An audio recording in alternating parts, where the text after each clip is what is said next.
Muito bem, pessoal, vamos lá, questão número 10, uma questão, eu acho, truquezinho. É o seguinte, no Google é possível definir a quantidade de sites listados em cada página por meio da opção. Eu acho que duas alternativas se sobressaem, a D de dado e a E de elefante, resultados das pesquisas e configurações da pesquisa. Só que você tem que lembrar um detalhe, pessoal. Quando você quer definir a quantidade de sites que vão ser listados para cada uma das suas pesquisas, você tem que fazer isso antes de fazer a pesquisa. Então, antes de fazer a pesquisa, você define com quantos resultados a página vai aparecer.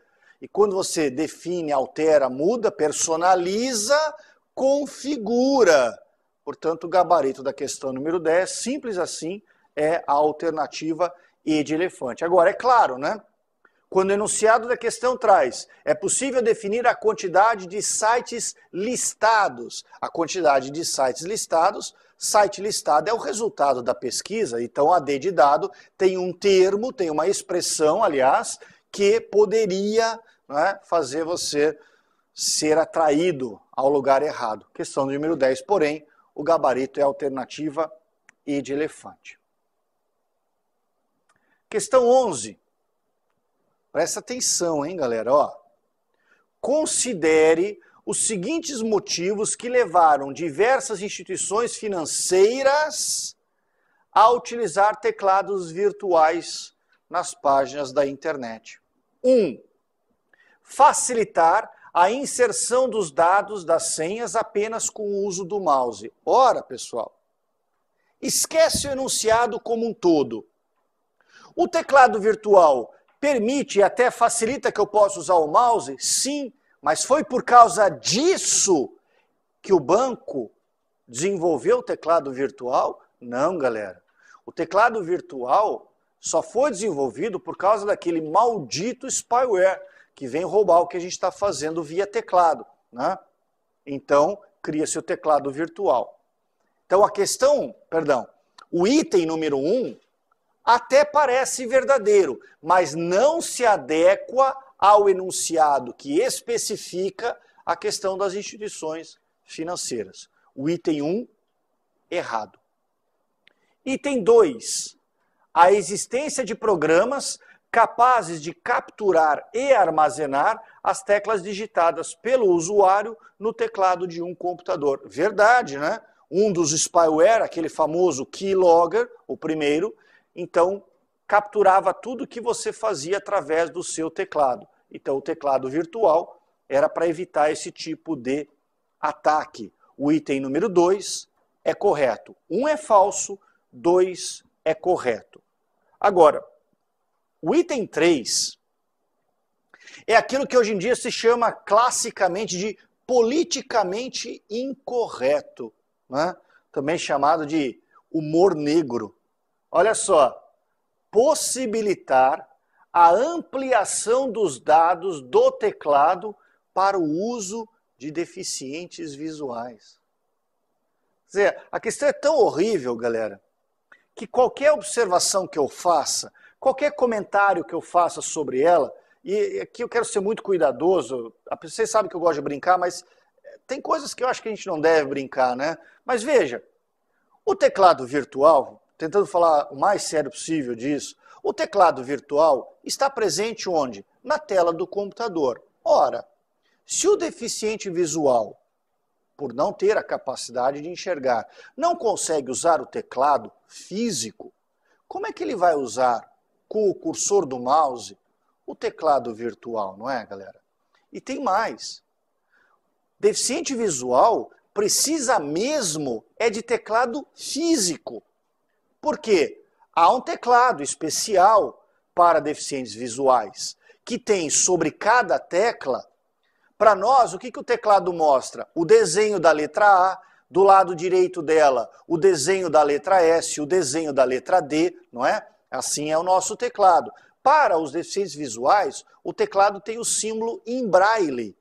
sobre a tecla. Então, quando ele posiciona as teclas, ele sente pela ponta dos dedos, através da marca Braille, ele sente que tecla é aquela. E com isso ele consegue usar o computador. O teclado virtual justamente não seria auxílio nenhum, pelo contrário, o teclado virtual é um grande empecilho, né? Acho que a banca não devia colocar esse tipo de questão, mas fez, né? Fazer o quê? Portanto, a 3 também está errada, o que faz com que o nosso gabarito, é claro, seja a alternativa B de bola, até por exclusão, né? Só o item 2 está correto e adequado ao enunciado. É isso. Questão número 12. Eu acho essa questão, eu vou ser sincero com vocês, eu acho essa questão difícil. Ela diz o seguinte: no Windows XP, uma das funções do Windows Explorer é organizar arquivos e pastas através de operações disponíveis em menus e botões. Uma operação não disponível no Explorer. Só que quando você olha para 5 opções, pela ordem, copiar, salvar, recortar, renomear e colar, você percebe o seguinte: todos os comandos são comandos comuns. Claro, tem uma maneira de resolver essa questão que é saber. Legal, né? Mas vamos usar um outro método primeiro. Galera, recortar, copiar e colar andam de mãos juntas, de mãos dadas, aliás, como se diz, não é? Então, se copiar, recortar e colar, que estão representados, respectivamente, nas alternativas A, C e E, apresentam-se, nenhum deles pode ser gabarito. Então, o gabarito ou vai ter que ser a opção salvar, ou vai ter que ser a opção renomear. Aí você fala assim, caramba, mas eu posso salvar pelo Explorer e eu posso renomear, já renomeei umas 300 vezes. Você já renomeou umas 300 vezes, mas nunca você salvou um arquivo através do Windows Explorer. Galera, para salvar um arquivo, eu tenho que abrir o arquivo, ou seja, se é um arquivo do Word, eu tenho que abrir o Word, se é planilha do Excel, eu tenho que abrir o Excel. Altero os dados e pelo próprio programa eu dou o comando salvar. O Windows Explorer não permite que eu edite um documento, alterando o seu conteúdo. E se eu não tenho como alterar seu conteúdo? Ué, mas quando eu tiro um documento, René, de uma pasta A e jogo numa pasta B, não é como se eu estivesse salvando lá? Não, mas aí você vai usar o copiar e colar, ou então você vai usar o recortar e colar. Você não vai usar o salvar. Salvar é para conteúdo interno e o Windows Explorer não permite trabalhar com conteúdo interno, é apenas o arquivo como um objeto, né? Então, a questão de 1012 não acho fácil, tem como gabarito a alternativa B de bola, não é possível salvar. Questão 13, e agora nós vamos para uma série de questões no estilo CESP do certo e errado, ou errado, né? Certo e errado não pode acontecer. 13. Caso a troca rápida de usuários esteja ativada, quando o usuário fizer logoff e outro logon, os programas do primeiro permanecerão sendo executados no computador. Nada a ver, hein, galera? Quando um usuário faz logoff é porque ele se desconecta do computador e tudo que ele faz é, então, apagado, desfeito, fechado. É como se ele tivesse fechado cada item de trabalho. Quando outro usuário faz logon, começa tudo do zero para esse outro usuário. Não tem nada a ver com um deles na manutenção das informações para outro. E 14. Quando colocado no modo de espera, o computador muda o estado de baixo consumo de energia, passando a gravar em arquivo especial no disco, do disco rígido tudo que está na memória. É verdade, galera. É verdade. Porque o que acontece é o seguinte. O modo de espera tem como principal função a economia de energia elétrica. Então é como se o computador quase desligasse. O consumo cai ao mínimo para que execute a manutenção. Eu vou mudar um pouquinho o tópico. Eu vou usar um exemplo que talvez não atinja a todos, mas hoje já deve atingir em grande parte, ou a relação é razoável. Você tem uma televisão e desliga a televisão no controle remoto. Tá? Ela não desliga totalmente, tanto é verdade que fica lá um LED, geralmente vermelhinho e tal. Quando você clica no botão ligar, a televisão liga com o quê? Com o último canal que estava sintonizado. Mas quando você desliga a televisão, lá na tomada e tudo mais, quando você liga a televisão, depois na tomada e no botão, carrega o canal padrão, aquele canal pelo qual ela sempre vai acabar ligando. Guardadas as devidas proporções, o computador é a mesma coisa. Só que vocês sabem que a memória RAM é uma memória volátil. Então o que acontece na memória volátil? Quando a energia elétrica é removida, tudo que ali está se perde.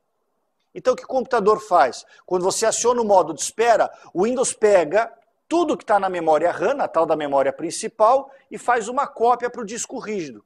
Mantém energia elétrica só no disco rígido e desliga a memória RAM. E claro, se desliga a memória RAM, tudo que está ali é perdido. Mas não tem problema, porque quando você liga o computador a partir do modo de espera, o sistema já carrega prontinho a partir do sistema... o sistema já carrega prontinho a partir do disco rígido, com as mesmas informações que você trabalhava quando colocou em modo de espera. Né? Então isso faz com que a máquina ligue mais rápido e o consumo de energia seja diminuído. Claro que o modo de espera só é legal para espera, ou seja, eu vou parar, são 8h30 da noite, eu vou desligar meu computador, porque daqui a pouco vem a novela e eu não posso perder mais um capítulo, né? Depois eu vou dormir e vou acordar amanhã às 11 da manhã, bem típico de vida de concurseiro mesmo, parar para assistir novela e acordar às 11 da manhã. E quando amanhã acordar às 11 da manhã, eu vou continuar trabalhando lá no meu computador. Então eu vou colocar ele em modo de espera. Não. Modo de espera é para você sair da máquina uns 15, 20, 30 minutos à frente. Tá? Eu não sei se você já ouviu algumas frases assim.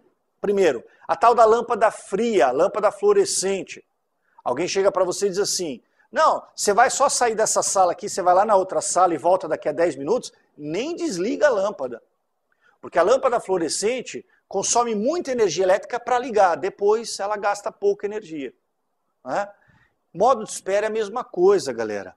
O modo de espera, ele é legal se você ia desligar o computador para ligar daqui a 10, 15 minutos de novo. O computador, galera, consome muita energia elétrica para ligar, mas a partir do modo de espera ele não consome muito, então é um bom negócio. Agora, se eu vou desligar meu computador às 8h30 da noite de um dia para ligar às 11 da manhã no outro, não tem modo de espera, ele não está esperando nada, ele vai dormir, né? Desliga esse negócio de uma vez só, tá legal? Então, 13 errada, a 14 está certa, tá legal? Último bloco, meus amigos, a seguir. Até lá.